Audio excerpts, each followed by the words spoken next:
Je vais juste faire un rapide quand même présentation avant de rentrer dans les questions. Donc Geneviève Deschal, vous êtes directrice du pôle numérique et ville connectée du syndicat intercommunal de la périphérie de Paris, le CIPEREC. Donc ça peut paraître un peu compliqué, mais en quelques mots, le CIPEREC, c'est un syndicat qui regroupe plus d'une centaine de collectivités locales d'Île-de-France, c'est bien ça. Son rôle, leur permettre de peser plus efficacement dans les négociations avec un certain nombre de fournisseurs, des sociétés d'électricité, de télécommunications, mais aussi des sociétés d'informatique.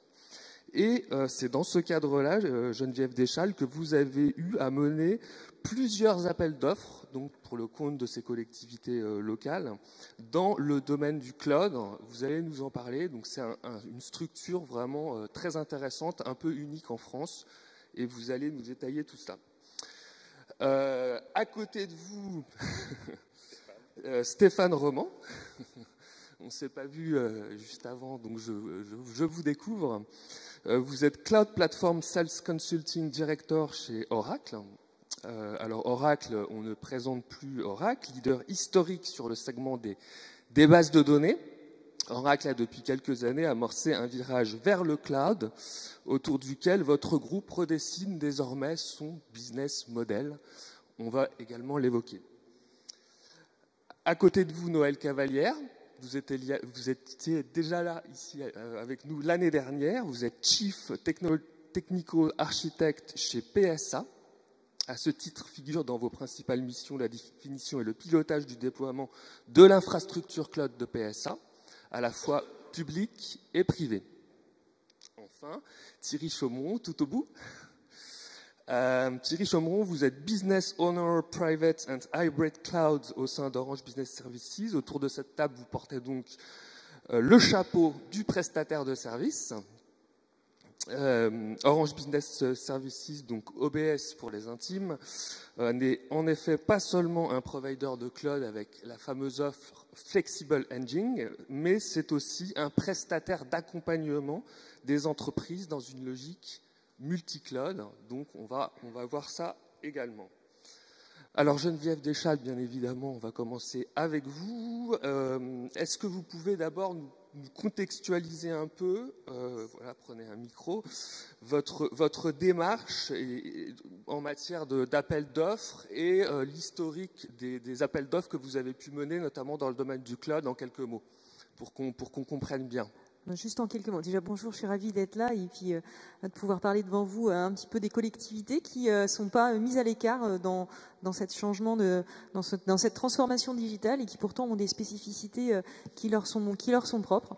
Notamment en matière de cloud. En matière de cloud, en matière de services de communication électronique au sens large. Le CIPEREC donc passe des marchés publics pour ces collectivités-là, donc 327 collectivités, ça fait à peu près 50 millions d'euros de chiffre d'affaires annuel, toutes thématiques confondues. Et effectivement, ce qui nous intéresse, c'est de leur permettre en fait d'avancer plus vite, de pouvoir se projeter un petit peu dans l'avenir, parce que c'est des collectivités qui sont parfois très grosses. Vous avez la région Île-de-France, notre terrain de jeu, c'est l'Île-de-France, jusqu'à la petite commune au fin fond du Vexin, et elles ont toutes des données qui sont critiques. Une commune a des données critiques et elles ont des défauts de nombre de personnes, automatiquement des lacunes de compétences, et pour autant elles maîtrisent en fait des données qui méritent une souveraineté accrue et surtout aussi une disponibilité qui est très très importante. Et donc dans le cloud, vous avez déjà commencé il y a quelques années. Est-ce que vous pouvez nous faire l'historique en quelques mots des trois appels d'offres que vous avez menés, quelles ont été leurs thématiques en matière de cloud? En fait, le CIPEREC a accompagné les collectivités dès 2012 sur la partie cloud. Donc au départ, on est parti sur plutôt une tendance de cloud privé où les collectivités ont utilisé plutôt l'élasticité et pas tellement en fait la flexibilité. Donc 2012, ça a été assez, les collectivités ont tâtonné. Après, on a refait un appel d'offres. Enfin, on en fait plusieurs entre-temps, mais c'est les grandes tendances. En 2015, on a vu là apparaître la notion de cloud public, surtout avec une bonne montée en force, entre autres, d'Office 365. Notre titulaire, c'était Orange. On a vu arriver donc CloudWatt à ce moment-là, mais les collectivités l'ont assez peu utilisé. C'était pas encore tout à fait mature dans leur façon de fonctionner. Ça révolutionne quand même fondamentalement les systèmes d'information, et c'est là où il est important en fait de pouvoir les accompagner. L'État l'a bien compris avec son cloud en trois volets. Et nous, on est un vecteur. En 2018, on a relancé un appel d'offres, et là, on y a inséré la notion de broker. Pour justement commencer à instiller la notion de cloud différencié et de multi-cloud. Exactement. Voilà. Alors, je vous arrête, je vous promets, je vous redonnerai la parole après, car donc qui dit effectivement, donc vous avez fait le choix en fait d'un broker de cloud, et qui dit broker de cloud, donc dit effectivement multi-cloud, et justement Noël Cavalière, le multi-cloud, c'est aussi un choix que vous avez fait chez PSA. Voilà, donc je ne vais pas être très original en disant que notre stratégie, c'est une stratégie de construction d'un cloud hybride multi-cloud. Tout le monde dit ça à peu près, il y a plus grand monde qui dit qu'il aura 0% ou 100% de son système d'information dans le cloud. Pour autant, moi, je n'affiche pas de pourcentage, donc je ne vous dirai pas en 2022, il y aura tant de pourcents de notre SI dans le cloud. C'est très hasardeux de le dire, et puis ça n'a pas beaucoup d'intérêt. Ce qui a d'intérêt, c'est d'être dans le mouvement, dans ce move to cloud. Alors, je vais essayer, pour être assez compact, de vous donner notre stratégie, notre politique concernant les différents composants de ce cloud hybride, précisément. Alors, je vais commencer paradoxalement par ce qui n'est pas le cloud. Donc, on a dans nos data centers un grand nombre d'applications, ce qu'on appelle le legacy, qui ne sont pas designées pour le cloud. C'est une espèce d'héritage, mais qui fait le job, qui fait tourner la boutique.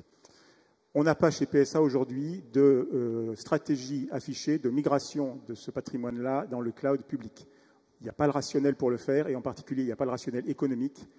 Et il faudrait faire un tel effort de modernisation de ce parc-là pour le mettre dans le cloud que ce n'est pas à notre portée. Bon, ça, c'est le premier point à retenir. Donc, le cloud, c'est plutôt pour des choses nouvelles, des pour le digital, nouvelles, voilà, entre autres. Ou pour des plateformes d'infrastructures nouvelles.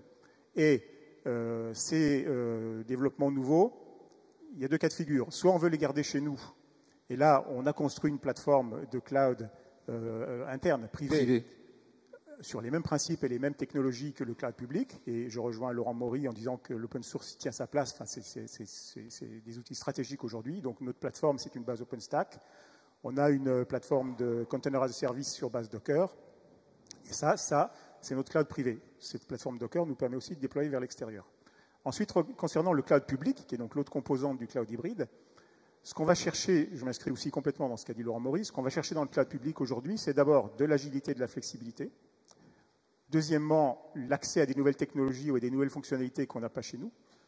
Et troisièmement, la possibilité de déployer des infrastructures à des endroits de la planète où on n'en a pas, et on ne va pas se mettre à construire des data centers pour autant.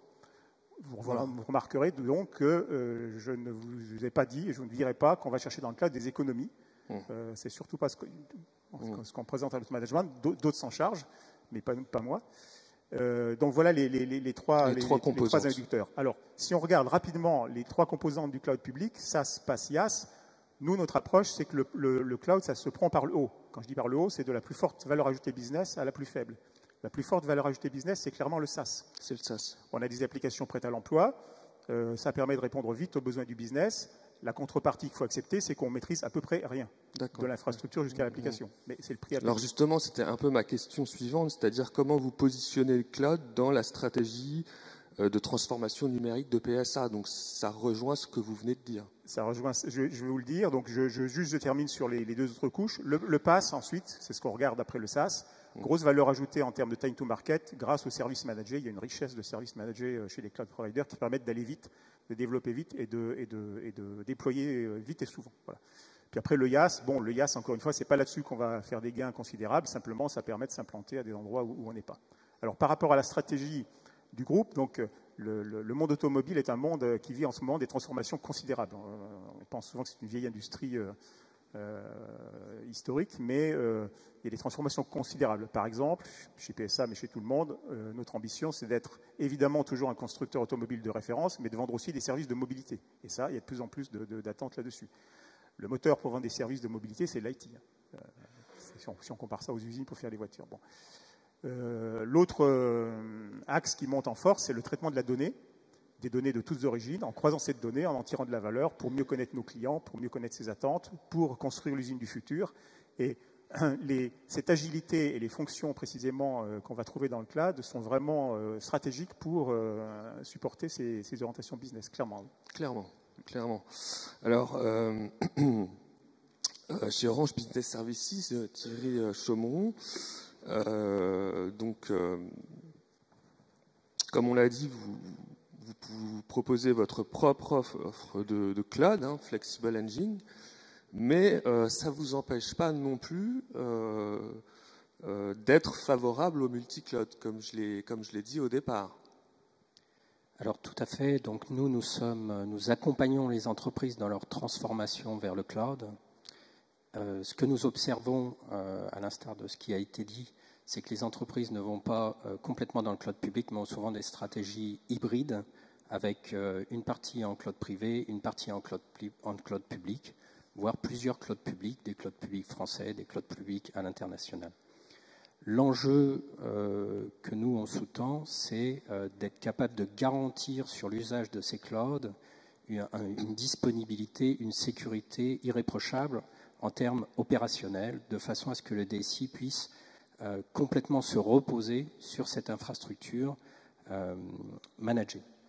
L'autre aspect, souvent on voit dans la mise en œuvre des clouds qui sont de plus en plus multi-cloud, un enjeu, le cloud est un moyen qui s'insère dans les cas d'usage de l'entreprise et qui s'insère dans une chaîne de bout en bout qui inclut la contrainte du cloud, le réseau, les devices et la sécurité. Et souvent, un projet réussi assemble l'ensemble de ces éléments pour avoir la bonne qualité et la bonne efficacité pour l'entreprise. Donc finalement, cette chaîne de valeur et cette approche multi-cloud on peut dire que c'est un préalable à la digitalisation, à la stratégie de transformation numérique. Oui, on le voit comme ça. On voit que les entreprises ont vraiment différents cas d'usage. Des cas d'usage pour leur legacy, où il s'agit de gérer des applications critiques et de s'assurer qu'elles ne tombent jamais, qu'elles soient bien sécurisées, que les données soient au bon endroit, en bonne conformité, et toute une partie de cas d'usage d'innovation qui va être plutôt cherchée dans le cloud public, mais aussi dans le cloud privé. On va retrouver de l'usage du big data, du container as a service et du PaaS pour être capable de fournir des applications innovantes. Alors, de même, chez Oracle, Stéphane Roman, là, je pense que là, c'est intéressant parce que tout le monde est d'accord. Même si vous êtes un provider de cloud au sens strict, vous êtes aussi, là encore, favorable au multi-cloud. Oui, absolument. Donc, bonjour à tous. Donc, ça fait très longtemps maintenant. Depuis le début, je pense qu'on dit le monde sera multi-cloud. Et je pense que c'est en train d'arriver. Donc pas seulement le vôtre, mais aussi celui des autres. Absolument, absolument. Et je pense que, voilà, comme on l'a dit, il faut laisser le choix aux sociétés de choisir en fait ces cloud providers. Et je pense que dans le futur, on sera même capable en fait de déplacer en fait des workloads, donc des applications. On le fait notamment avec des startups comme YellowDog, de choisir en fait son cloud provider, peut-être pas à la seconde, mais en tout cas c'est vers ça qu'on tend. Aujourd'hui, en tout cas, on a interconnecté les clouds. Donc, on parle cloud privé, cloud public, cloud dédié. Il y a aussi la connexion entre les cloud providers publics. On le faisait déjà avant. Aujourd'hui, on a un partenariat, vous l'avez peut-être vu, avec Microsoft. Donc, en fait, on connecte Azure au cloud Oracle, que nous, on appelle OCI, Oracle Cloud Infrastructure. Et donc, l'idée, c'est la capacité, finalement, à utiliser le meilleur de différents clouds. Je donne un exemple à un client qui s'appelle Sowerman, qui est une société de taille moyenne, mais qui fait quelque chose de critique parce qu'ils font des pompes en fait pour les clims et notamment pour les chambres de recherche où on travaille sur des virus comme Ebola. Vous voyez, donc c'est quand même important. Et ben ils ont fait un projet en fait où ils ont utilisé une partie Azure qui est pour la partie analytics, donc avec du Power BI, donc qui est un concurrent d'Oracle, et c'est très bien. Et ils ont utilisé Oracle Cloud Infrastructure pour la partie Autonomous Database, dont on reparlera sans doute plus tard. Et donc, ils ont un peu le meilleur des deux mondes. Voilà, la question après, c'est sécurisation du réseau, la latence, la performance, donc tous ces aspects-là sur lesquels on travaille. Alors, lors de la préparation de cette table, j'ai appris quelque chose que j'ignorais totalement. Vous donnez aussi la possibilité à vos clients d'installer votre cloud public chez eux. Absolument. Donc, on en parlait. Donc ça, c'est un autre aspect. Ouais, c'est le cloud public à la maison. Le cloud public derrière votre firewall, à la maison, on va dire. Donc, pour des sociétés comme celle de Monsieur Cavalière, des sociétés importantes qui ont effectivement des workloads d'entreprise, potentiellement pour des raisons à la limite légales ou propres, vous voulez que bénéficier du cloud, mais vous le voulez derrière votre firewall. Donc, on propose ce qu'on appelle Cloud at Customer. Et donc, Cloud at Customer, c'est des machines qu'on met chez vous, qui sont derrière votre firewall, et que vous ne payez pas. D'ailleurs, c'est une souscription de la même façon. C'est le même modèle de souscription et de maintenance à distance. Voilà. Et ça, donc ça, c'est une première étape. Et aujourd'hui, maintenant, donc je l'annonce d'ailleurs, on a aussi une offre qu'on appelle Dedicated Cloud, donc un cloud dédié, où là, on va vraiment dédier carrément un bâtiment, un data center ou des data centers qu'on peut co-construire. Donc on le fait notamment avec le gouvernement, pas en France aujourd'hui. Et c'est ce que disait M. Maury, c'est très très important d'un point de vue sovereignty pour le client. Et là, vous rejoignez effectivement les grands leaders comme AWS ou Azure qui proposent déjà cette possibilité, mais en tout cas, vous rentrez dans cette tendance-là et c'est intéressant de l'observer. Revenons à vous, Geneviève Deschal. Le choix dans le cadre de cet appel d'offres 2018 d'un broker de cloud, derrière ce choix, donc le choix du multi-cloud, mais pourquoi un broker de cloud ? Déjà parce qu'il n'y a pas deux collectivités qui travaillent de la même façon. Je suis entièrement d'accord avec vous, laisser le choix en fait. Derrière, il faut voir qu'on a une vraie problématique par le Code des marchés publics qui doit s'appliquer au niveau des collectivités. C'est que, en gros, on remet en question toute une infrastructure tous les 3 ans. Et c'est vrai que la question en fait de la réversibilité et du passage de l'un à l'autre est cruciale. Et c'était un bon moyen de commencer en fait à insérer ces pratiques-là qui prennent du temps. C'est quand même une urbanisation qui est particulière. Il faut que les offres en fait évoluent. Tous ceux qui répondent et les différents acteurs, petits et grands, parce que nous on essaie d'ouvrir aussi énormément à la concurrence pour essayer d'avoir les offres les plus adaptées, puissent en fait évoluer de ce côté-là et permettre que ce soit plus agile, plus facile, surtout dans le temps. Parce qu'il n'y a pas seulement que l'agilité liée à la technicité, il y a aussi l'agilité, l'opérabilité, exactement. Avec la notion de souveraineté aussi derrière. Toujours. Nous, on a cette problématique-là qui est très accrue. Les collectivités ont des données qui sont forcément très sensibles. Alors, broker de cloud, Noël Cavalière, chez PSA, est-ce que vous pourriez, vous aussi, vous tourner vers une solution comme ça ? Est-ce que ça pourrait être, compte tenu effectivement de la diversité des infrastructures que vous opérez, à la fois publiques et privées, est-ce qu'un broker de cloud, ou ce qu'on pourrait appeler une CMP, une Cloud Management Platform, est-ce que c'est quelque chose que vous pourriez utiliser, déployer ? C'est pas exactement notre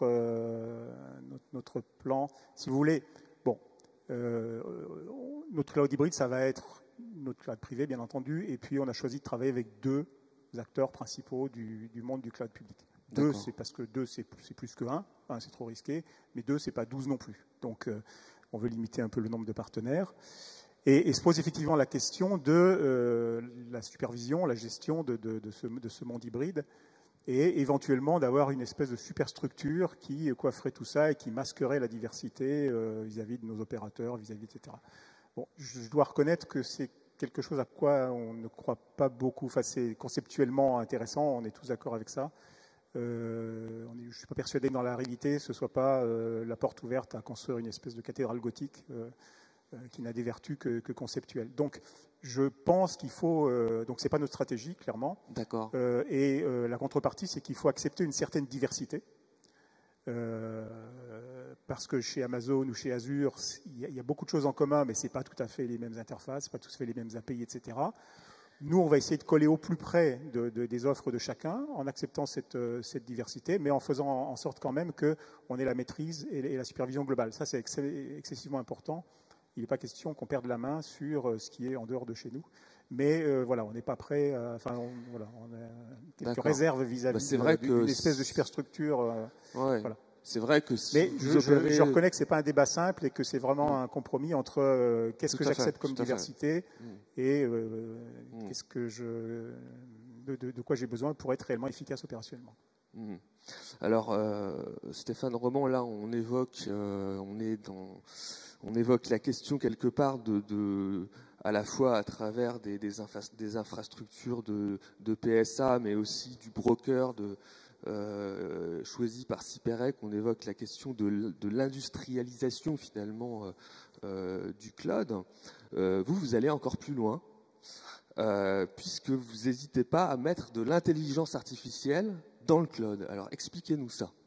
Oui, absolument. On le fait parce que notre métier depuis 40 ans, c'est la donnée. Donc on en parlait, hein, la donnée, elle a de la valeur quand on l'utilise, et il y a beaucoup de sociétés aujourd'hui qui ont encore du mal, et des collectivités locales. Je prends l'exemple de la ville de Marseille avec laquelle on travaille sur un peu la ville de demain avec un projet par exemple Big Data. Donc il y a beaucoup en fait d'acteurs qui cherchent à mettre la donnée à disposition de plus d'applications, de plus de personnes, et gérer une base de données, gérer un système, c'est finalement pas si simple. Et je vais reprendre un peu ce que vous avez dit. Effectivement, la valeur ultime, idéalement, tout serait du SaaS. D'accord ? La réalité, c'est que tout ne va pas rentrer dans du SaaS tel quel. Et ce qu'on a fait, c'est qu'on a un peu SaaSisé la base de données, qu'on a appelé Autonomous, donc la base de données autonome, un peu comme une voiture. Hein. De plus en plus, vos voitures, vous le savez, hein, les essuie-glaces se mettent en marche tout seul. Moi, ma voiture, maintenant, elle se gare toute seule. Ça ne veut pas dire que je ne garde pas un œil dessus. C'est un peu pareil. Donc, une base de données autonome, elle se gère toute seule. Déjà, on la démarre, on la provisionne, en quelques minutes. Et puis après, elle va se sécuriser toute seule. Donc, on en parlait. Elle va se patcher toute seule et elle va aussi s'indexer toute seule pour que la performance soit toujours au rendez-vous, indépendamment en fait Enfin, vous n'avez pas besoin finalement d'un administrateur en fait de base de données en tant que tel. Donc, Schneider Electric a fait ça par exemple. Ils avaient un projet pour gérer les talents. Ils avaient, donc voilà, c'est un cycle sur l'année, donc on fait ça d'une année à l'autre. Ils voulaient le faire d'une certaine façon. Ils n'avaient pas les outils. Et ils n'avaient pas le temps et les personnes pour s'occuper de ça. Ils ont fait un projet avec une base de données autonome sur les données HCM, donc les KPI pour gérer leurs talents internationaux. C'est l'un des exemples en fait. Et oui, effectivement, c'est le mariage du machine learning et de la base de données, comme vous l'aviez dit. Ouais. Ah, c'est intéressant. Et alors j'ai noté aussi chez OBS, Orange Business Services, Thierry Chomeron, il y a notamment au service de la maintenance des services cloud, notamment dans les projets de desktop as a service. C'est quelque chose aussi que vous utilisez, que vous déployez, que vous mettez en œuvre. Alors oui, déjà le desktop as a service reste une activité qui est importante pour nous dans les cas d'usage dont on parle du cloud. Le fait de faire de la virtualisation du poste de travail reste un sujet en soi très important pour les entreprises. Nous mettons en œuvre l'intelligence artificielle avant tout autour des chatbots pour aider les utilisateurs à utiliser un service. Donc au sein des entreprises, tout ce qui concerne le SAV, typiquement, quand il s'agit d'orienter sur un front desk, d'orienter le client vers différents choix, on peut mettre des chatbots en intelligence artificielle. Et en back-end, on commence à utiliser l'intelligence artificielle pour la détection préventive de panne dans les systèmes. Donc voilà, je dirais 2 utilisations qu'on en fait. Alors, tout cela est fort intéressant, mais j'aimerais bien avoir l'avis des utilisateurs. Noël Cavalière, il y a comme moyen d'automatiser la maintenance des services cloud. Est-ce que vous y croyez? Est-ce que c'est quelque chose que vous pourriez déployer? Oui, j'y crois, bien sûr. Enfin, l'IA, on y croit dans tous les domaines, en particulier dans celui-là. Moi, je suis très intéressé par la base de données autonome dont on vient de parler. Et, je me suis proposé d'ailleurs de regarder ça de plus près parce que je pense qu'il y a quelque chose de très prometteur. Et si on couple ça avec la notion de cloud at customer, comme ça a été évoqué, on a vraiment une capacité d'automatiser les couches basses. Basse, ce n'est pas péjoratif, hein, c'est les couches techniques de notre infrastructure, et finalement de dégager nos ressources internes, la disponibilité de ressources internes sur des travaux à valeur ajoutée, de faire qu'un architecte technique fasse l'architecture technique avant de s'occuper de la plateforme. Et ça va tout à fait dans ce sens-là. Donc, je prends cet exemple-là parce que moi, il m'intéresse beaucoup, mais dans tous les domaines, effectivement, oui, l'IA est très, très porteuse. Après, on pourra en parler aussi pour nos métiers, mais j'en dirai peut-être un mot plus tard. Alors, passons maintenant à la question des applications donc, déployées sur ces infrastructures cloud. Geneviève Deschal, justement, la question est pour vous. Quels sont les principaux usages, donc on a commencé à en parler, mais que vos collectivités adhérentes font du cloud, et notamment liés au dernier appel d'offres et à ce cloud broker? Qu'est-ce qui commence à se mettre en place? Alors, dans l'appel d'offres, il y a plusieurs lots. Il y a une partie qui est effectivement du DaaS, il y a une partie qui est liée au IaaS et une partie qui est liée au SaaS. Les collectivités en fait utilisent quand même beaucoup tout ce qui est lié au SaaS parce que c'est des applications métiers et que c'est la tendance que nous c'est beaucoup de logiciels de niche et du coup à ce moment-là les éditeurs en fait proposent une solution en fait qu'ils hébergent eux-mêmes, notion de cloud très très relative, mais ça c'est quand même beaucoup utilisé.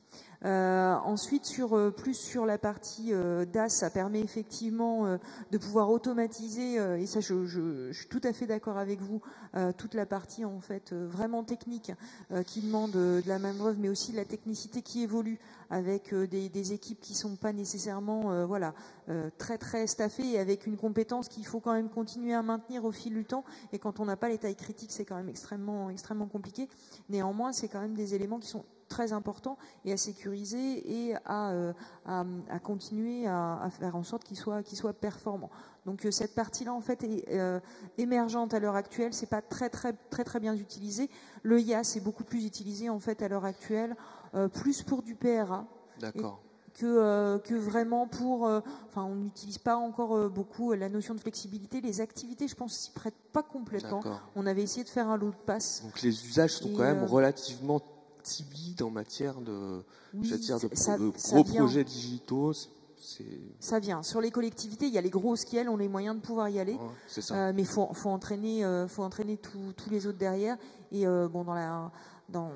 envie de dire, dans la fonction publique, on a toujours en fait un petit décalage par rapport au privé lié au fait qu'on a beaucoup d'applicatifs métiers, que c'est quand même des métiers particuliers et des structures qui reviennent parfois à des toutes petites structures, mais ils y vont et ça c'est plutôt bien et on encourage cette partie-là. Alors il faut préciser quand même, Geneviève Deschal, que vous n'êtes pas aidé, notamment au niveau fiscal.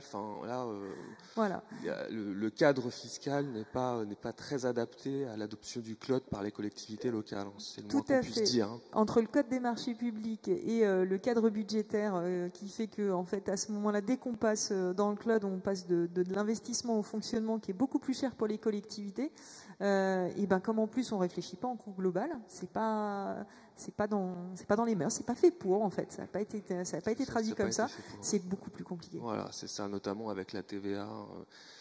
Qu'on récupère pas dans ces cas-là, et qui fait une différence à peu près de 16% en termes de coûts en fait. C'est énorme. Donc c'est vrai que la les collectivités locales sont vraiment pas poussées et peut-être que la loi mériterait d'être modifiée à ce niveau-là. On est d'accord. On est tout à fait d'accord. L'État, nous, un certain nombre de collectivités. Alors en termes de projet, là je vais m'adresser à votre voisin de droite, à Stéphane Roman. Pourriez-vous nous citer Alors vous avez déjà commencé à en citer, mais d'autres références Oracle, si possible, qui utilisent donc votre cloud public dans le cadre justement de cette transformation numérique? Est-ce que bien sûr. un ou deux? exemplaires. Alors, je ne sais pas si je vais donner leur nom. Je vous ai indiqué quand même leur domaine d'activité. En tout cas, ce qui est intéressant, et encore une fois, Monsieur Cavalière le disait, c'est qu'il faut finalement choisir un peu les applications qu'on veut développer ou déplacer en fait dans le cloud. Ce qu'on constate, donc nous on travaille avec des grandes entreprises ou de taille moyenne, c'est qu'on arrive à un moment en fait où on a testé plein de choses dans le cloud, on a développé des nouvelles applications, et là on arrive sur des workloads d'entreprise. Donc des applications qui sont justement un peu critiques dans le sens où on va choisir. Donc par exemple, je prends un grand du rail français, voilà, ça va être une façon de le dire, qui avait d'ailleurs fait des choix de cloud provider en disant voilà, par défaut c'est avec ça qu'on va plutôt travailler, et qui a dû passer son ERP dans le cloud, donc a fait ce choix de passer son ERP dans le cloud, aussi parce qu'il y avait une réforme du ferroviaire. Et voilà, une application ERP, c'est une grosse application, donc c'est des dizaines de milliers d'applications, c'est des dizaines de milliers de batchs qui tournent à la nuit, et ils ont fait, c'est Capgemini qui a fait une étude, et qui ont trouvé effectivement que tous les clouds ne se valent pas, en l'occurrence pour des workloads d'entreprise, parce que nous, notre cloud, on l'a construit effectivement pour les applications d'entreprise, donc il est différent en termes d'architecture, une isolation des tenants, un réseau en fait qui est différent, je ne vais pas rentrer dans les détails, et donc déplacer ce workload d'entreprise, on était les seuls finalement, on va dire, un peu qualifiés, qui allaient prendre la responsabilité en fait de faire tourner ce workload d'entreprise. Et Silor en fait est un peu passé par la même démarche.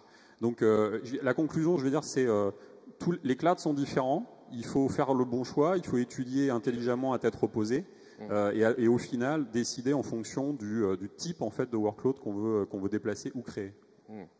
Même question pour vous, Thierry Chomeron. Quid de vos dernières références clients, donc dans ce domaine, dans cette démarche que vous accompagnez, donc démarche multicloud? De plus en plus, nos clients vont vers du multicloud. Donc, les cas d'usage sont très variés. Ouais. Donc, par exemple, si pour l'usage du cloud public, on peut citer l'Agence spatiale européenne qui a lancé le projet Copernicus d'acquisition des données satellites du monde. Et ces données satellites doivent être stockées dans le cloud, ce qui représente de l'ordre d'une dizaine de pétas, et traitées par des milliers de chercheurs qui vont utiliser ces données pour assembler les tuiles et avoir des vues géographiques du monde, et ensuite les processer pour des métiers comme des prédictions pour l'agriculture ou du guidage pour de la navigation. Donc ce type de use case, on va l'héberger dans notre cloud public, Flexible Engine, qui est très innovant et qui a ses capacités d'élasticité. Inversement, ou dans un autre axe, on va avoir des entreprises, par exemple du retail, qui vont avoir un mix avec leur back-end système d'information financier dans du cloud privé, où on va chercher des garanties sur la criticité du service et sur la sécurité, et avoir des front-ends qui sont adressés au grand public, qui vont être très innovants pour que les clients finaux puissent avoir accès à une expérience digitale pour commander des produits, essayer, avoir une application pour se maquiller en ligne et des choses comme ça. On va aussi trouver d'autres cas d'usage qui sont aussi un mixte entre le cloud et l'intégré. Quand on va travailler parfois avec le secteur public ou les collectivités sur du VDI, ou parfois ça va être dans notre cloud, ou parfois on va devoir intégrer des solutions on-prem pour les clients. Donc voilà un certain nombre de cas que nous rencontrons. Alors, Noël Cavalière, forcément, alors ça va être quasiment la dernière question de la table ronde. Pour vous, alors, donc sur cette toute nouvelle infrastructure que vous avez mis en place, quelles sont les premières applications, les premiers projets que vous avez pu mettre en œuvre? Je vais vous donner 3 exemples très représentatifs du monde automobile. Ce n'est pas forcément les 3 premiers, ce n'est pas forcément la totalité, mais c'est très représentatif. Le premier, c'est nos plateformes digitales. Donc tout ce qui permet de vendre nos voitures. On vend des voitures en ligne aujourd'hui, de vendre des services de mobilité, de configurer des voitures, etc. Tout ça, notre politique aujourd'hui, c'est cloud first, parce que c'est le seul moyen d'être réactif, d'aller vite, de délivrer souvent, et c'est un monde très mobile, très volatile. Pardon. Public ou privé? Public. Public. Cloud public first. Voilà. Donc ça, c'est clair, il n'y a plus de débat et c'est le seul moyen d'être réactif et d'aller vite. Deuxième exemple intéressant, les normes environnementales. L'industrie automobile se dirige à partir de 2020 vers un avenir assez flou et chaotique. Vous n'imaginez pas à quel point il y a une révolution qui est en train de se passer dans ce milieu-là, parce qu'au 1er janvier, il faut respecter des normes environnementales et des normes d'émissions de CO2. Chaque constructeur automobile va devoir respecter un taux moyen d'émissions de CO2. Au-dessus de ce seuil, c'est des pénalités considérables. Donc, nous, PSA, on a choisi d'être compliant avec ces normes-là, ce qui veut dire que nos ventes, notre production, nos prévisions, toute l'activité de l'entreprise va être pilotée plus uniquement sur des KPI de type prix et volume, mais taux d'émission CO2. C'est une complète révolution.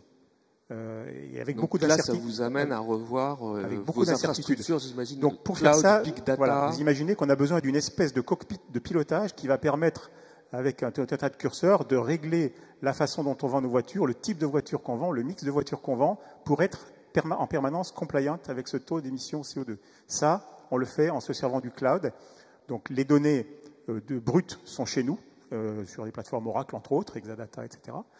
Et on va faire appel à de l'intelligence dans le cloud public pour traiter ces données et construire précisément ces indicateurs, ces leviers qui vont permettre au management de gérer cette histoire de compliance. Ça, c'est. On est au cœur de l'entreprise. Il y a du machine learning derrière.